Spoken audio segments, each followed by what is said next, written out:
بسا اوقات انسان جس مجلس میں بیٹھتا ہے، جن لوگوں کے ساتھ اٹھتا بیٹھتا ہے، جن دوستوں کی صحبت میں رہتا ہے، ان لوگوں کی وجہ سے انسان کی یہ سوچ بن جاتی ہے، ان لوگوں میں اٹھنے بیٹھنے کی وجہ سے انسان کی یہ سوچ بن جاتی ہے کہ گھر بڑا بنا لینے سے خوشیاں آ جاتی ہیں، گھر بڑا بنا لینے سے رشتے آپس میں جڑ جاتے ہیں۔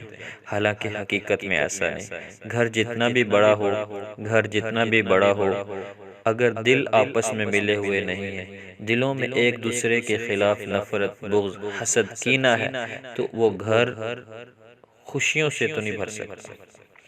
اس گھر میں پھول کبھی نہیں اگ سکتے، اس گھر میں رشتوں کے پھول، رشتوں کی خوشبو اور رشتوں کی مہک تو نہیں آ سکتی۔ ہاں، کانٹے ضرور ہیں، کانٹے ضرور ہیں۔ میرے عزیزو، گھر بڑا بنا لینے سے کبھی خوشیاں نہیں آئیں۔ ہاں، دل بڑا کر لینے سے، ظرف بڑا کر لینے سے خوشیاں مل جائے کرتی ہیں۔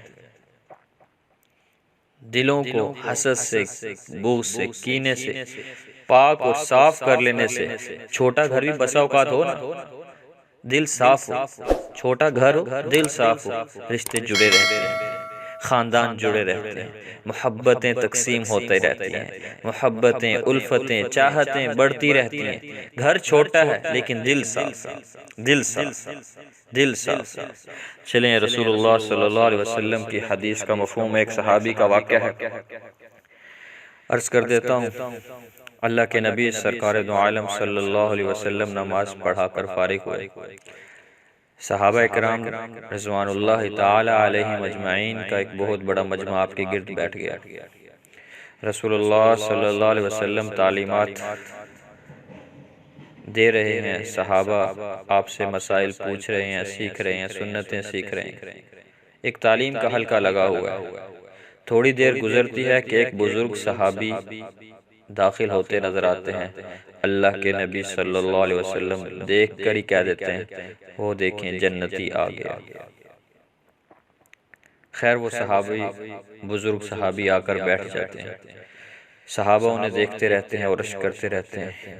اسی طرح روایات کے مطابق دوسرے دن پھر تعلیم کا حلقہ لگتا ہے۔ صحابہ علیہ السلام کے گرد، آپ کے جانثار، آپ کے پروانے آپ کے گرد بیٹھ جاتے ہیں۔ پھر وہ بزرگ صحابی داخل ہوتے ہیں تو رسول اللہ فرماتے ہیں جنتی آ گیا۔ تیسرا دن بھی یوں ہی گزرتا ہے تو اس مجلس میں، جس مجلس میں یہ اللہ کے نبی کا فرمان کہ وہ دیکھیں جنتی آ گیا، اس مجلس میں ایک اعمال کے لحاظ سے بہت آگے بڑھ جانے والے صحابی حضرت عبداللہ ابن عمر ابن العاص رضی اللہ تعالیٰ عنہ بھی تشریف فرما ہوتے ہیں۔ حضرت عبداللہ ابن عمر ابن العاص رضی اللہ تعالیٰ عنہ وہ صحابی ہیں جو رات بھر قیام کرتے، دن بھر روزہ رکھتے اور روزانہ کا ایک قرآن مجید ختم کرتے۔ عبادت میں اتنے آگے، رات بھر قیام، دن بھر روزہ اور دن میں ایک قرآن مجید ختم کیا کرتے تھے۔ تو جب اللہ کے نبی صلی اللہ علیہ وسلم کی دربار میں یہ بات لائی گئی کہ حضرت عبداللہ ابن عمر ابن العاص کا یہ معمول ہے، تو اللہ کے حبیب نے فرمایا ایک دن چھوڑ کر ایک دن روزہ رکھا کرو، ایک دن چھوڑ کر روزہ رکھا کرو، 3 دنوں میں قرآن ختم کیا کرو، اپنے اوپر زیادہ بوجھ مت ڈالو۔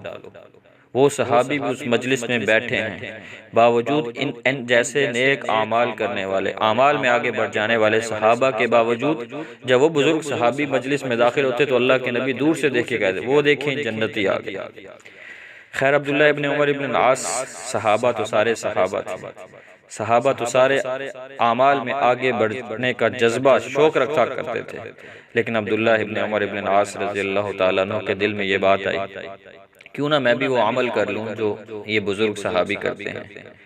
خیر، مجلس ختم ہونے کے بعد وہ حضرت عبداللہ ابن عمر ابن العاص رضی اللہ تعالیٰ عنہ اس بزرگ صحابی کے پاس گئے اور ان سے کہا، وہ انصاری صحابی تھے، کہ میرے گھر میں کوئی مسئلہ، ان سے ہیلہ کیا کہ میں آپ کے گھر قیام کرنا چاہتا ہوں۔ خیر، وہ میزبان بن گئے اور ان کو مہمان بنا کر گھر لے گئے۔ ایک دن ہوا تو رات کا وقت ہوا تو وہ بزرگ صحابی چارپائی پر بستر بچھا کر لیٹ گئے اور حضرت عبداللہ ابن عمر ابن العاص رضی اللہ تعالیٰ عنہ رات بھر دیکھتے رہتے کہ یہ صحابی کیا کر رہے ہیں، آخر رات کا کوئی ایسا عمل ہے جس کی وجہ سے جنتی کہا گیا؟ رات ختم، صبح فجر کے ٹائم آنکھ کھلتی، جب فجر کے ٹائم صبح آنکھ کھلی تو اٹھے اور گھر اپنے کام پہ گئے، دن بھر کام کیا، پھر شام کو گھر واپس لوٹے۔ تو پھر رات کا وقت ہوا، پھر بستر بچھایا اور سو گئے۔ حضرت عبداللہ یہ ماجرہ دیکھتے رہے، ایک دن بھی گزر گیا، دوسرا بھی، تیسری رات بھی جب گزری تو صبح ناشتے کے بعد حضرت عبداللہ نے کہا میں اجازت چاہتا ہوں، اور سارا قصہ بتلایا۔ میں تو اس لیے آیا تھا کہ رسول اللہ صلی اللہ علیہ وسلم نے آپ کو جنت کی بشارت دی۔ میری بھی خواہش ہوئی کہ ایسا کون سا عمل ہے آپ کے پاس کہ جو میرے پاس نہیں، اور میں اسے آپ سے حاصل کر کے آپ سے لے کر میں بھی اپنی زندگی میں لے اور جنتی بن جاؤں۔ تو بزرگ فرمانے لگے، انصاری صحابی، میرے پاس تو ایسا کوئی عمل نہیں، میری رات بھی آپ کے سامنے، میرا دن بھی آپ کے سامنے۔ تو جب حضرت عبداللہ نکلے، دروازے تک پہنچے تو پیچھے سے کھڑے ہو کر بزرگ صحابی نے کہا، اے عبداللہ ٹھہرو، بات سنتے جاؤ۔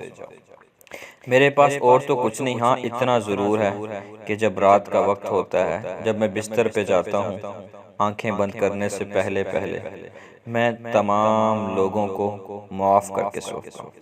میں اپنا دل ہر قسم کی وبا سے، ہر قسم کی روحانی بیماری سے، حسد ہو یا کینہ یا بغض ہو، ان سے ہر مسلمان کے متعلق صاف کر کے سوتا ہوں۔ تو میرے عزیزو، ایک بظاہر معمولی سا عمل ہے، لیکن اس عمل کے کرنے سے زندگیاں خوشگوار ہو سکتی ہیں، معیشت، معاشرت مضبوط ہو سکتی ہے، رشتے مضبوط ہو سکتے ہیں۔ دل بڑا ہو، دل صاف ہو، دل بڑا ہو اور اپنوں اور بیگانوں سب کے بارے میں صاف ہو۔